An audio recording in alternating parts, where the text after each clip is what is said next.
টেকো মাথায় টপর দিয়ে চললো হুলো করতে বিয়ে। বাজলো শুনি দুগুদুগিটা, তৈর হলো পায়েস পিঠা।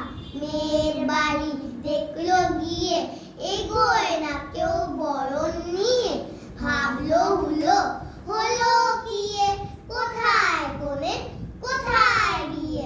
ঘুরছে শুধু বলদাগুলো, গিয়ে তাদের সুধায় হলো। বল দেখিয়ে বলতা ছড়া, কোণে কোথায় জানিস তোরা। ওরা তখন গুনগুনিয়ে দিল তাদের গান শুনিয়ে। হুলো রেগে এগিয়ে তেড়ে ফেললো তারে একটা মেরে। আর কোথা যায় বলতা সবে, ধরলো তারে বিষম রবে। টপর ফেলে ভাগলো হুলো, হুল খেয়ে তার মুক্তি ফুলো।